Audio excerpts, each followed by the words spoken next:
introduce the first speaker. The project that our speaker is going to present is Drt4all tactile-based system, which will be introduced by Alberto Carrera González, a researcher of the Electronics and Bioengineering Lab of the Telematic Department of the Engineering University of Valladolid.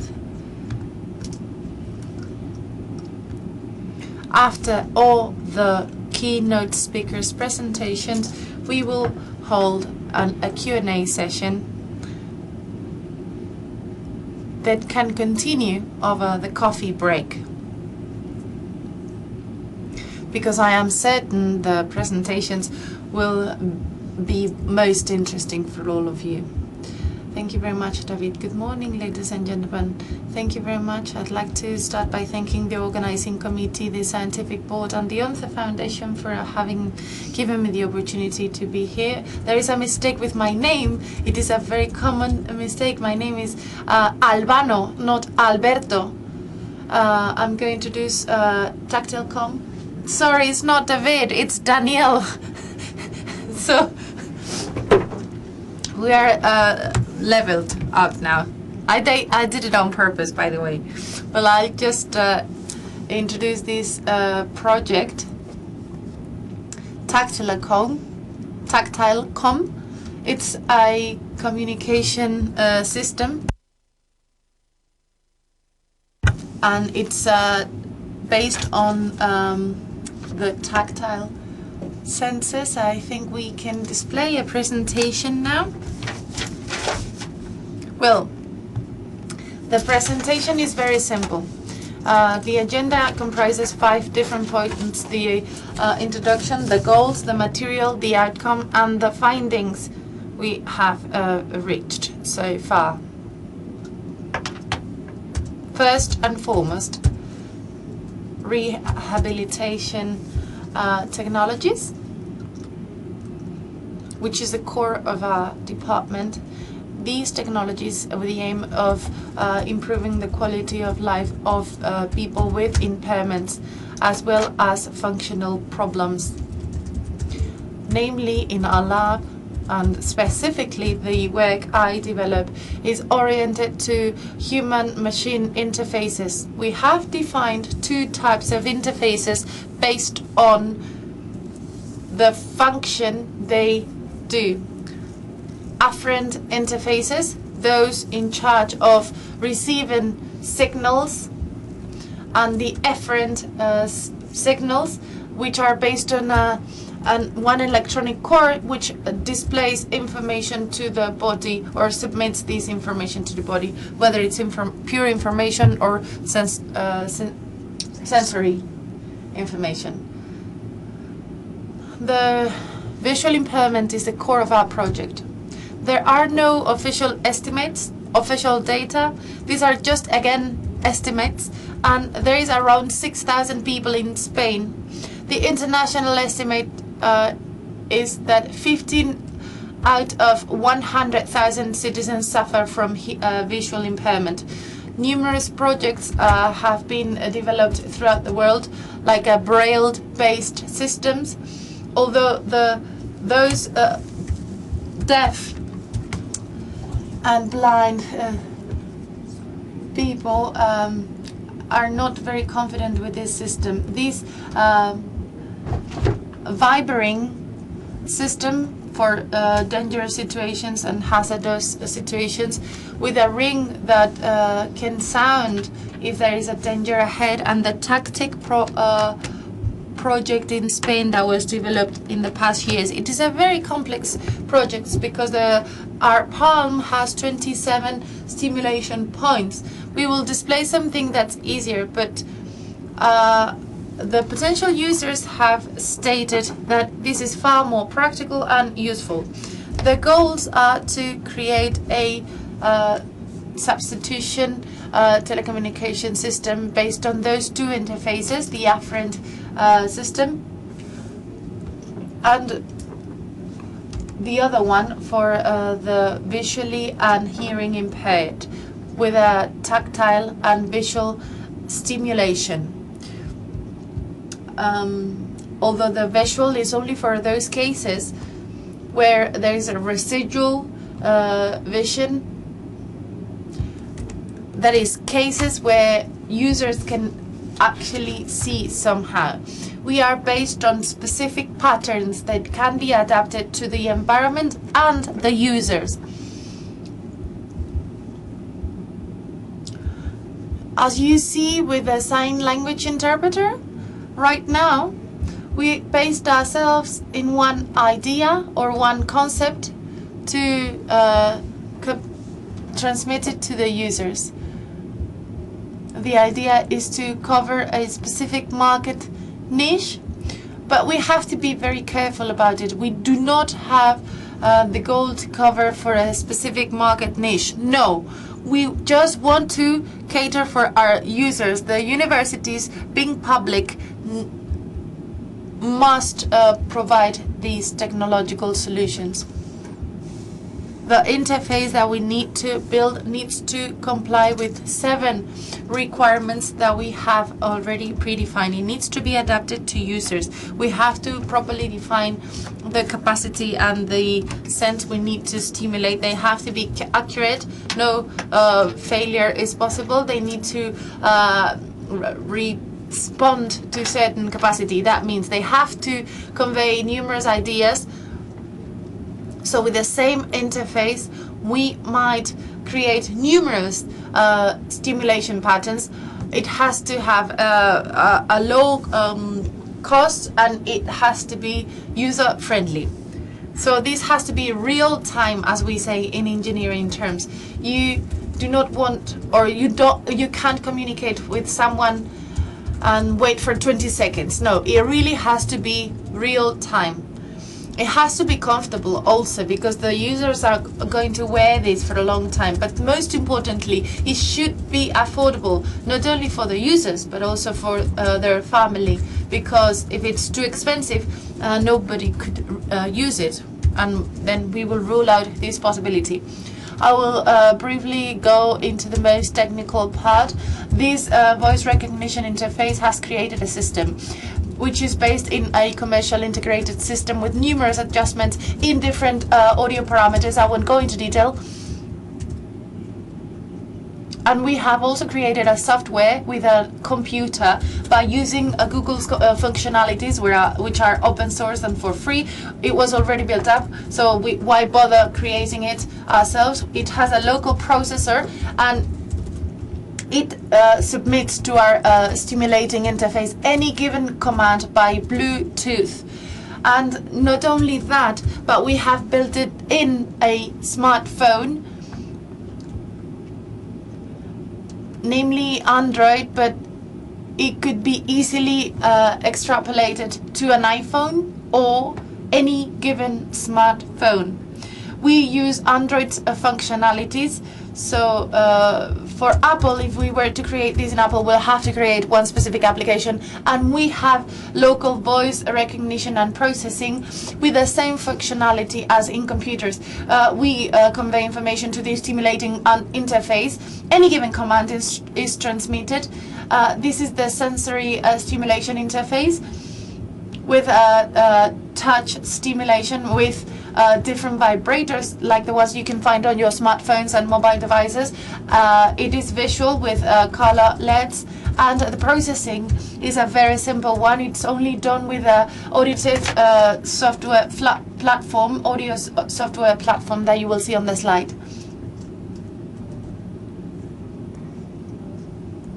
This is the Arduino platform. And we select the functioning sequence. In tomorrow's demos session, we'll bring the interface. You can see it here, and we'll be here from 9 to 11 presenting our device. This stimulation interface was built in a glove, as you can see on the slide, with 5 different contact points for each and every finger, which means that if we switch them on and off with their combination and along with two functioning frequencies, we can establish numerous patterns. And as you will see on the outcome section on my slide, the potential users have given us very positive feedback. The connection with both interfaces is direct through Bluetooth. The voice recognition recognizes the pattern and directly submits it to the sensory stimulation. The results, well, we are going to present a group of 18 members who tried it with different patterns, as you see on the slide, but they are not so interesting, but they are useful nonetheless for a visually and hearing impaired boy or girl. These are the different stimulations we chose for the test. We have a chart with the 5 fingers and the frequency that we stimulate every time with every command, and the colors correspond to the LED that we will choose randomly for each and every finger. We had 18 control individuals, 9 men, 9 women, aging from 18 to 58 years old. But since the fact that we are in university, many of our students range between 25 and 30 years old, so therefore 1/3 of our sample ranges between those ages. The interface is only for right-handed people. We could only do it with one left-handed person, and we did different independent trials. In terms of voice recognition, we ran 2 tests, one at 50 centimeters where we display the test. The dark gray are the success of the interface, and the pale gray are the mistakes. So there is a certain degree of accuracy, above 50% of the cases, and on 20 attempts, we received 11 at least, again always above 50%, and at 2 meters away the interface wasn't that successful. However, let's note that the microphone, it was a low-cost microphone. If we increase the price of our microphone, it'll be probably much more useful. Again, in most cases we were reaching 50% of accuracy, except in one case, which is 4 out of 20. However, users achieve these 100% of accuracy with the interface. We have an 88% of accuracy at 50 centimeters and 73% at 2 meters, again with a low-cost microphone. There are certain patterns. The problem with the pattern, because of the sound, we realized that number 8, mother, the sound mother, madre in Spanish, present more mistakes.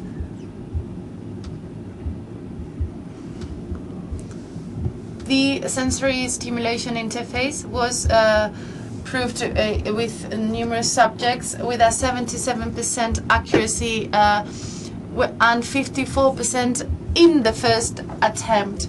There were problems in the decoding when we were stimulating with different actions that were located in the central part of the hand palm. Because of physiological problems, both in the hand and also in the brain in terms of decoding. But with training, it'll disappear, hopefully, and we can introduce further frequencies. After the tests, we have realized that we reached a lot of accuracy. They were positively accepted by the users, both in terms of the idea, the accuracy, and because they were so comfortable. However, somebody in a wheelchair claimed it is difficult to live in a disabled city. We do not want a disabled functionality or interface. We want to fully involve our users. They need to tell us the best combination of orders and commands, and we are currently working on it. By way of conclusion, I'd like to state that our system translates hearing to tactile information, and in principle it could be oriented to numerous applications. For example, communication between subjects in a very loud environment, or direct translation of messages in numerous languages, or only feedback in different events by means of a touch application. The stimulation interface, well, the subjects manage to decode the orders. We have had problems, but these problems will disappear with training. We adapt them to the user's needs, and we have been positively rated by all the different participating subjects. That was all. Thank you very much for your attention. Just allow me to say that tomorrow we'll be present in the demos session with our devices. Thank you very much. That was such an interesting presentation. I am sure that you'll receive numerous questions in the Q&A session. We are now going to give the floor to the following speaker, who is presenting one paper entitled Study of Efficiency and Optimization of Subtitling for the Hearing Impaired. The speaker is María Pérez Cañestro. She has a bachelor's degree in translation and interpretation by the University of Granada, and she has started up a company with a partner specialized in audiovisual translation and subtitling, and they've recently created the first accessible channel, cinema channel for hearing impaired, both in Spanish and English. Thank you very much for your presentation. Thank you for being here today. As Daniel just said, I'm going to present the study of optimization and efficiency of these subtitles that I did along with my partner Jorge San Pedro, with Sergio San Pedro, with 3 goals. A, to know the specific needs of the users, to extract objective rules and increase the number of users, and finally to analyze the efficiency of the subtitles for the deaf and hard of hearing. We contacted the Hearing Impaired Association in Galicia, which provided the sign language interpreters. We organized multiple workshops in Spain until we came up with a sample of 70 users from 18 to 65 years old, both sign language and non-sign language, and with different reading capabilities and education. Before I go in depth to talk about these capacities, I thought it was interesting to talk about the use of transcription, literal transcription for subtitles for the hearing impaired. There's a lot of heterogeneous patterns in this hearing impaired community, so we can't only focus on users with improved reading skills. We have to take into account that in subtitling we always have the problems of time to read and understand. If we are going to do a literal transcription, we are multiplying these problems further, which means that the viewers will get tired and they will stop watching the movie, for example, so the subtitles will be completely useless. In order to provide the same interpretation,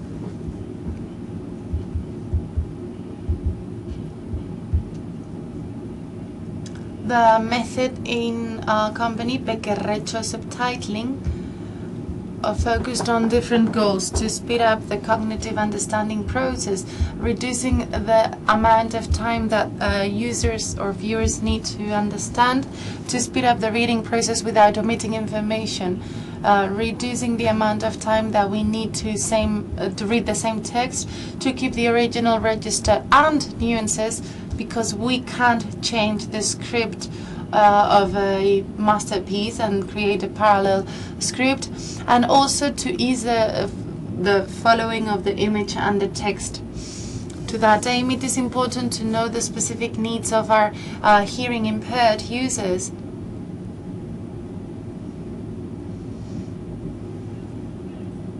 The main problems we have encountered in our study are understanding of metaphors and figurative meanings. Sign language interpreters or professors working with hearing impaired children, they are very familiar with the following. There is a very large number of hearing impaired people that find it difficult to understand metaphors and figurative meanings. They take them literally. For example, if I'm walking on the street and I find a friend of mine and I say, "Hey, I see you very well. I see you're doing well," instead of understanding that the person is looking pretty or well, they might understand that the visual capabilities of them are very good. Same happens in English, for example, with phrases like my feet are killing me. So imagine if you take that literally. Another problem we've encountered, understanding complex syntactic structures.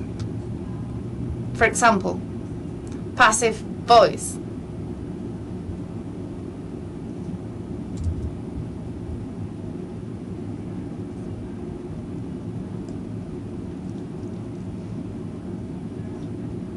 Or complex syntactic structures with many subordinated phrases.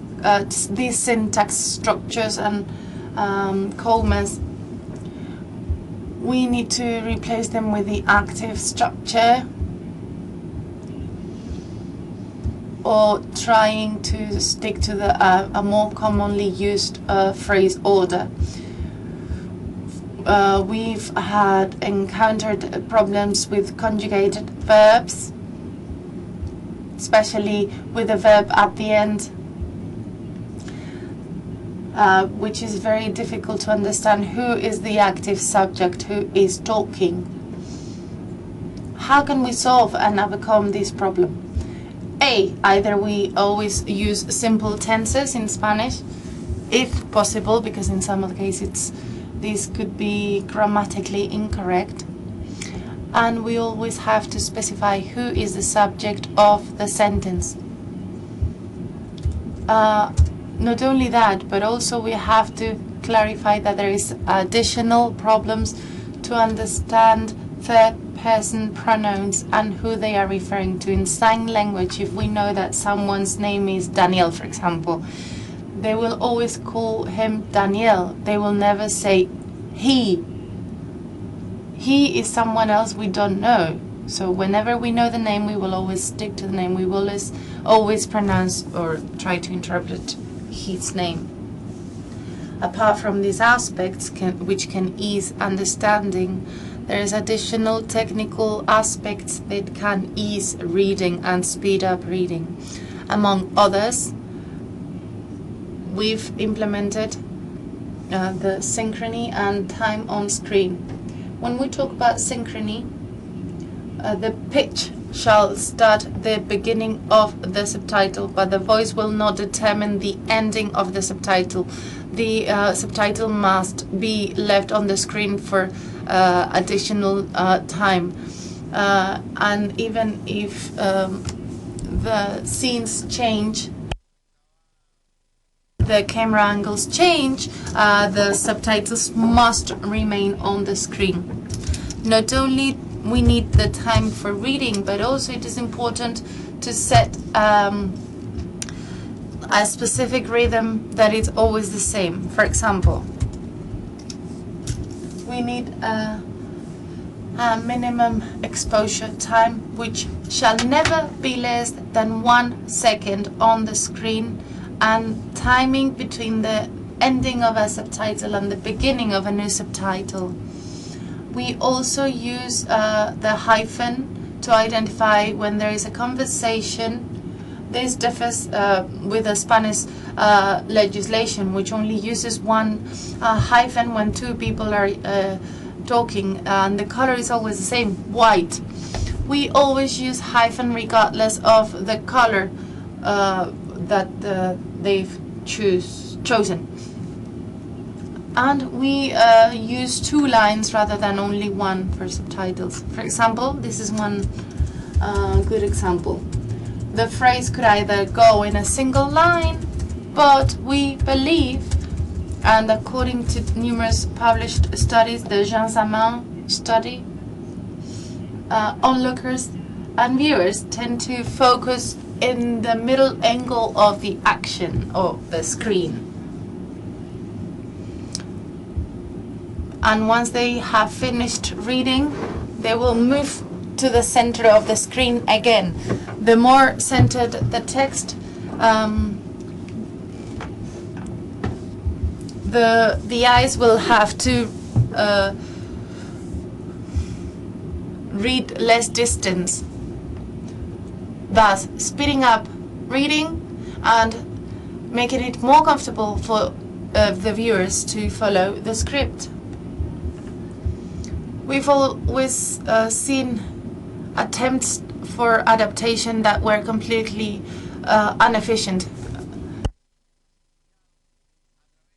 The use of symbols, for example, subjective and emoticons. We have to try to avoid this. We have to reflect the same idea that we were trying to reflect with a symbol or one emoticon, but we'll clarify it in parentheses, for example, whether they are laughing or crying or shouting. So again, we have to avoid smileys. If we have to avoid repetition and being too redundant. If someone's crying on the screen, you don't really have to express it in paragraph. She is crying. Examples, for example. 2 points and 1 big O in capital letters can be understood like someone is either shouting or surprised, and they can vary depending on the countries and the individuals. And same applies to the orthotypographical representation of stutter. If we do it literally, the reading stops. We stop reading, therefore the reading time takes longer, and understanding is very difficult. How many characters per second can someone read? That's okay, but we also need to take into account what are we reading. When you are reading scientific things, it's different than when you are reading common language. The abbreviations are useless also. One example, the use of MT instead of Martha. But if you don't see the very beginning of this work, you do not know who Martha is or what MT is or what if MTE stands for Mateo, Matthias, Matilde. So this would be completely subjective interpretation.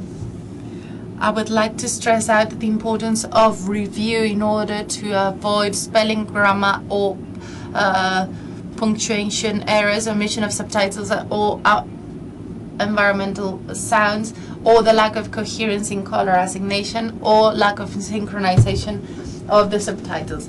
These could be solved by one additional review.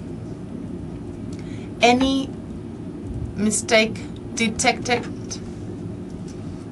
can be misleading for the readers. And as a way of conclusion, I would like to say that the research, the people who took part in the research didn't detect adaptation. Nevertheless, they did state that they understood better and read faster. And these were people who are who may not even accessing subtitling or subtitling, sorry, right now because they're not able to follow it. Possibly we have met our objective, nevertheless it can be improved. We wanted to widen the number of users, something that we considered very important, and also we wanted to standardize subtitling so that it's not up to the subtitler subtitle professional, but rather that there are some standards that can be followed. There could be coherence and standard and harmonization along these tracks.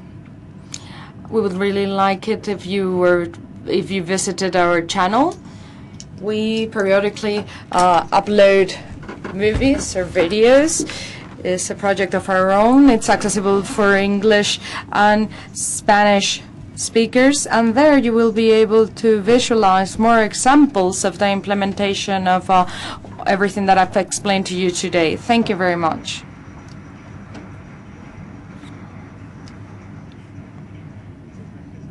Thank you very much, Maria, for your presentation.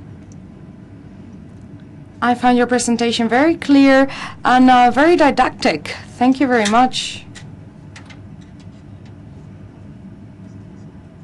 We are going to have a final talk, which is called Overview of Audio Description in TDT Channels in Spain. It is presented by Juan Manuel Carrero Leal. He's a telecommunications engineer, graduated in the University Juan Carlos III in Madrid.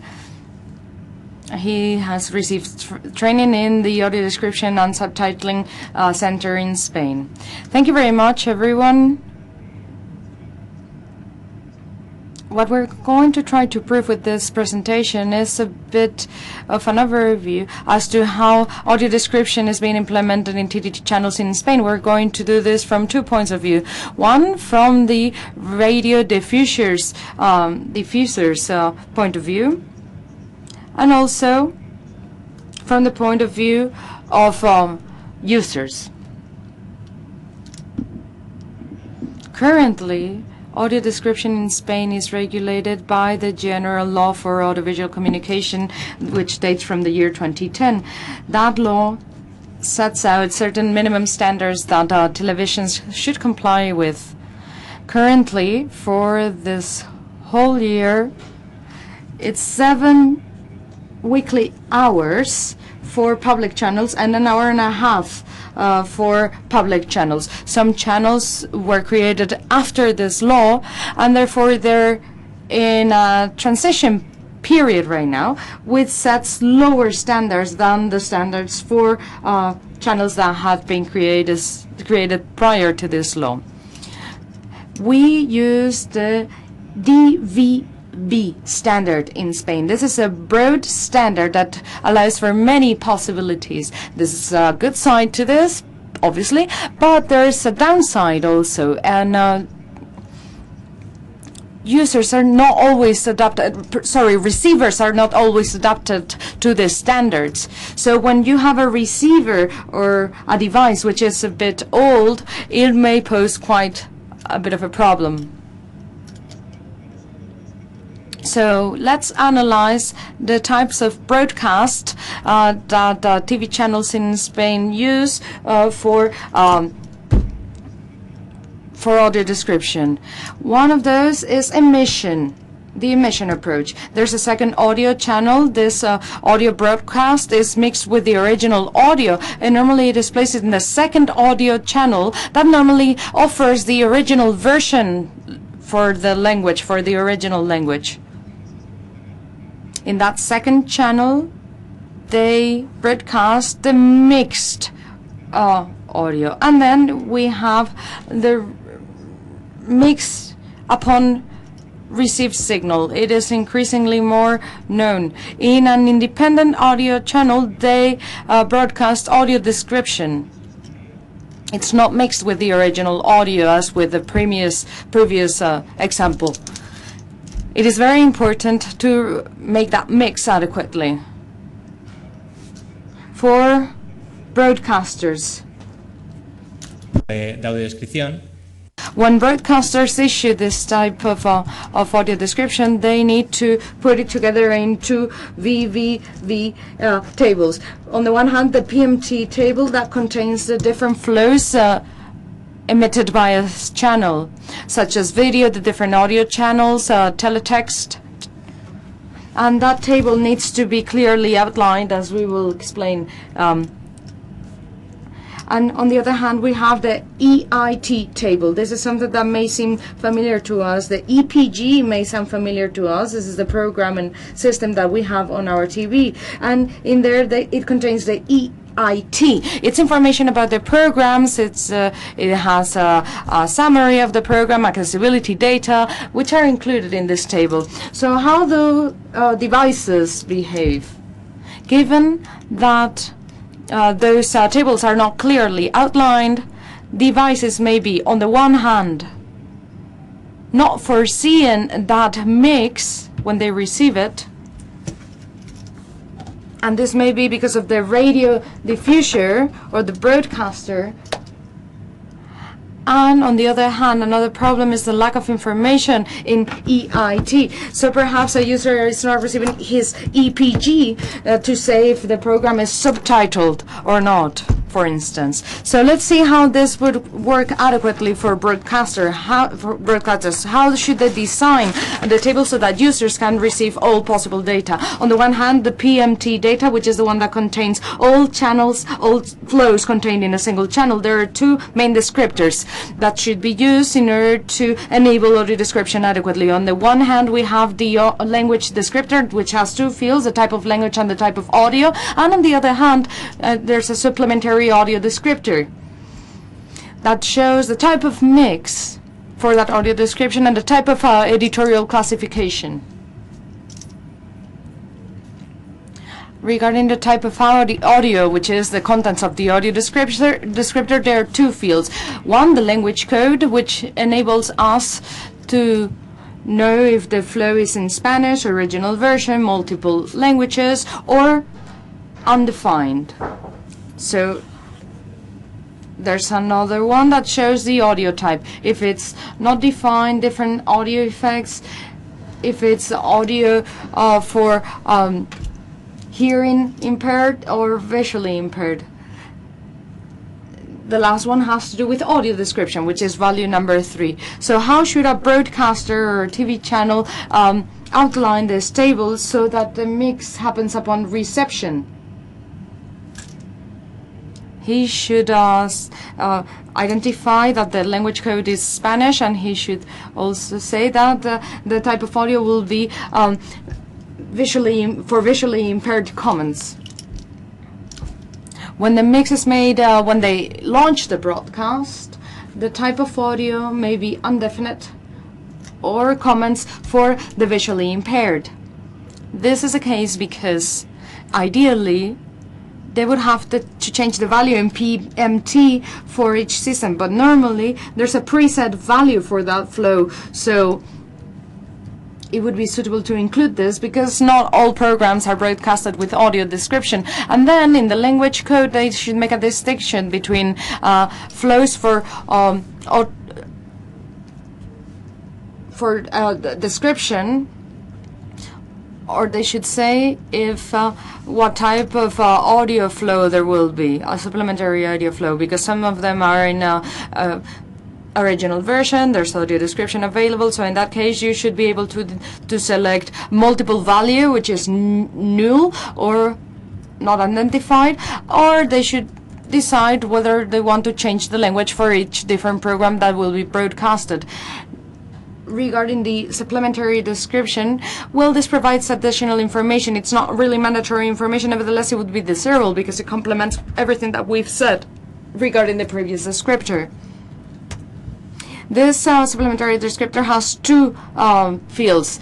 On the one hand, we have the mix type, which shows the type of mix for the audio description. If it's a supplementary audio flow, which would be mixed upon reception, or it would be an independent and complete audio flow, which would be mixed in when it's issued.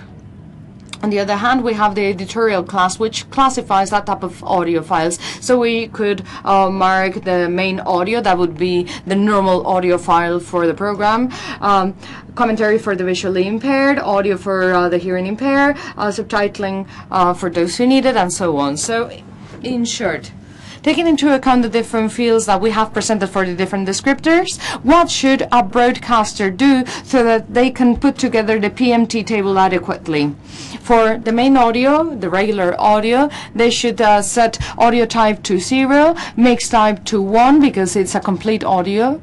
And for editorial classification, they should say 0 because it makes a reference to original. There's audio description for mixing when it's broadcasted, and then audio description for mixing when it's received. So for the first one, we could have 0 or 03, mixed type for 01 because mixed upon broadcast, and then editorial class should be 1. And when the audio description should be of the type of mix upon reception, it should be 03 for audio type, mix type for 0, and editorial class for 1. On the other hand, we were talking about the EIT table, which is user information on the programs that they're broadcasting. This information is put together per program, and beginning, end, the actors, and it has 2 fields that should be adequately marked so that the user could receive in his device or her device data regarding the audio description of a program. We have the stream content specifically with a value of 2. Also, we make a reference to format MPEG-1, but there are other formats which are taken into account in the standard. And also, we have the component type. The component type may have the value of audio description for people who are visually impaired, and that would just say that there's audio description. That's a piece of information that it would be offering. But then, the component type could have other types of values, not just saying that there's audio description, but also saying in what format. If it's mixed upon reception or mixed upon broadcast. This is everything concerning audio. This is everything concerning broadcasters. This is how they should put together the table so that people can receive the adequate information. How do users receive this audio description? Upon reception, mixes are received through the second audio channel, which is normally for the original version. Normally it's clearly marked on the remote. It says dual, audio 2, audio. Depending on the remote control that you have, you will have to navigate through different menus. And when we're talking about mix upon reception, it'll depend on the device because some devices are not yet able to do it. Activation is normally quite complex. In general terms, there are no buttons on the remote controllers that enable you to do it, but rather you need to navigate through different menus to configure this. And normally they allow you to select audio or audio description in case you want to also listen to these things at a lower volume than normal. So what are the advantages and drawbacks for each one of them? Mix upon broadcast, well, poses the advantages that it's generally compatible with all devices, and in general it's also easy to activate it, but it has a drawback that a user will not know if there's audio description unless the user shifts to the second audio channel, and this is something that he cannot do continuously because he will see that there are movies in other languages not audio descripted. So those are the advantages and the drawbacks. Mix upon reception is something that you activate once and it'll be implemented forever. But the drawback is that it's complex to activate it, so in general terms this is not easy to do in all devices. Let's have an overview of the different media groups in Spain to see how they're doing audio description. On the one hand, we have Televisión Española, the national TV channel, which have La Uno, La Dos, and Clan. They're broadcasting through audio description mixed upon reception. Also, there's a 24-hour channel which offers the possibility to do mixing upon broadcast. And then in PMT, they have all descriptors well signaled. EIT is something that wouldn't be used by any channel currently. In Atresmedia, they signal very well PMTs. The second audio channel is identified as null. So they change between original version and audio description. Mediaset, which is Telecinco Las 7 and Factoría de Ficción, they do mix upon reception through the third channel. Energy mixes upon broadcast, and they identify the language as null. And then 4, Boeing 9 and Divinity signal this as QUA, which refers to audio original version. So in case they were to include audio description, they should change the wording. Discovery Max, for instance, is doing the mix upon broadcast. They issued this through a second channel, and it's signaled as English. So if they were to change it to audio description, they should change it. And Intereconomía only has one channel. So last but not least, conclusions. I would like to make some recommendations to these 3 types of users. On the one hand, to broadcasters. It is necessary for them to signal audio description adequately for sign language, for subtitling, and for audio description, so that you can see things in the electronic program guide to see the different descriptions of the available audio files. Also, to manufacturers, I would like to recommend that they comply with the DVV standard to improve usability and to improve the presentation on screen of the data regarding accessibility. For users, I would say that whenever they're going to buy a new device, to take into account this element, if they will be able to host accessibility features adequately. Thank you very much.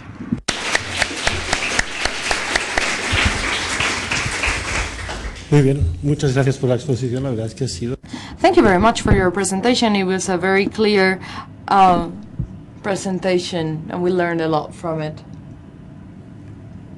So I would ask all 3 speakers to approach the table so that they can answer questions that may arise from the audience. Are there any questions?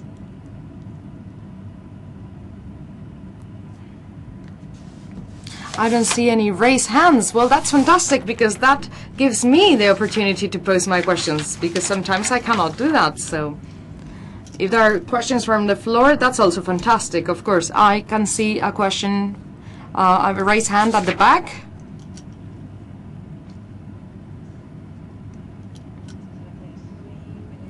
Thank you very much. I'm Belén Ruiz.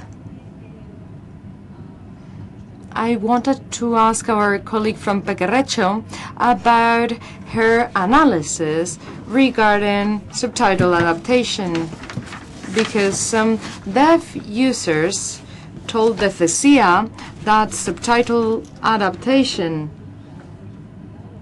for hearing impaired users, when it's used as a support tool, sometimes they feel that the adaptation it's not adequate, and they have to either turn off the audio file or they have to turn off the subtitles. So your presentation really illustrated and shed some light on these questions, and I wonder if you've been asked about this type of question too. As I said earlier, in the user sample we had users who just used dubbing or subtitling, sorry, on the TV, and some other users were not using subtitling. There were also sign language speakers and non-sign language speakers, and also people who had different levels of hearing impairment. So what we realized is that because it's not a radical adaptation, and because it is also not about summarizing information only, it's about facilitating understanding and making it more agile. At the end of the day, what we're doing is to implement standards that are comfortable. Those interpreters that helped us out during the workshops, when we were broadcasting without sound, they didn't even realize that the subtitles had been adapted, because the language is equally natural and because adaptations are, so to speak, like tricks. We don't simplify the vocabulary either, because we consider this to be another way of censorship.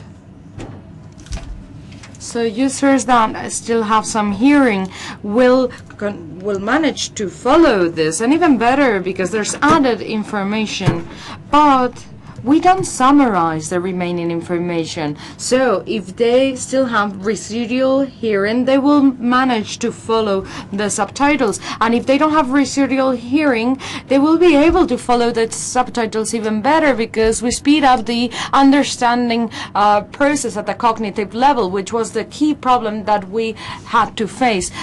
Did I answer your question? Yes, you have. Thank you very much. It is a beautiful research, and it's a wonderful debate, because there is not an ideal solution for this problem, and your piece of research is a step forward. Thank you very much. Well, basically what we wanted to achieve was to enlarge the number of users, because we were receiving a lot of complaints from subtitle users, and in some cases it's not even necessary to be hearing impaired to realize that the subtitles are not working as they should. So we're very thankful for the opportunity to be here to present this piece of research, and also I would like to thank the SEA who encouraged us to present this, because we were feeling that it was our personal battle and that no one was interested in it. It's very interesting, and it's also very interesting for everyone. Thank you very much. Another question?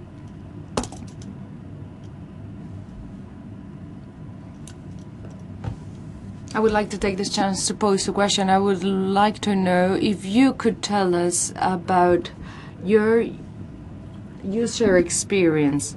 At what point did you introduce users in your research, and what feedback or what conclusions did you get from that?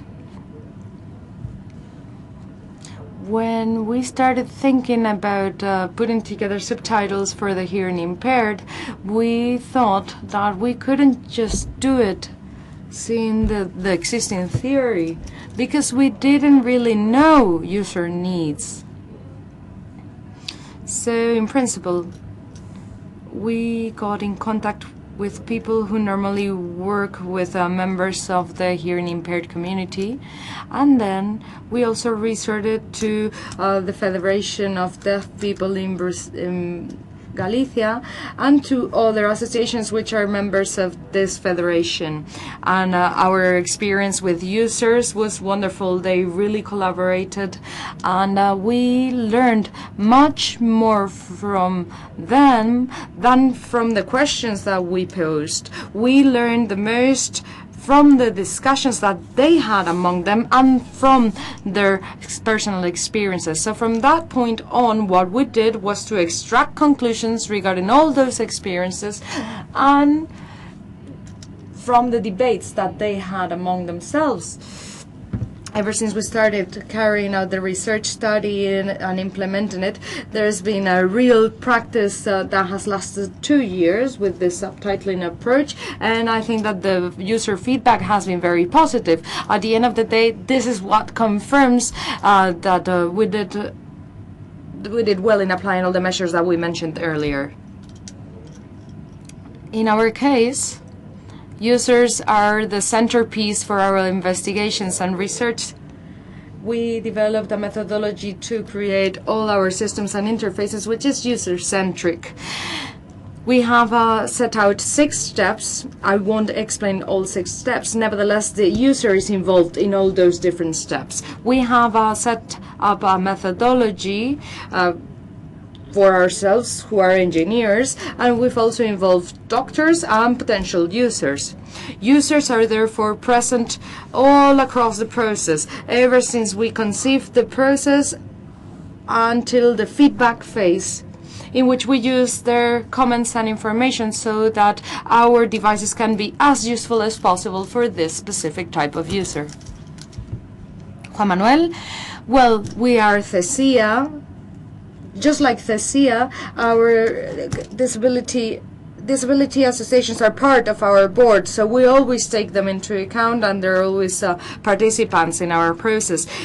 Specifically, in terms of audio descriptions, we get two types of complaints. On the one hand, that there's a very low amount of audio description on TV, in spite of what the law states. Compliant or not compliant is still not enough. And on the other hand, in spite of broadcasting audio description, sometimes users are not able to receive this in their on their devices. So this is why we need to talk to broadcasters what they should do for users to receive these files or signals. The motto of this year's Congress is "You play the leading role," which is being user-centric and not isolating the technical approach from engineers from the daily realities and the aspirations that users have. We need to adequately identify users, and from that point on, we need to take this to our field, to our sensors, and to everything that we do, so that we can take that as a starting point to create a design that doesn't just comply with the standards, as you were saying, but that goes even further. So that's putting together a minimum set of requirements that we should comply with, but we shouldn't just be contented with that. We shouldn't settle for that. We should take a step further so that we can satisfy all users' needs. Without further ado, we'll close this panel, but I would like to thank our colleagues who are making the translation into sign language and into English. Thank you very much.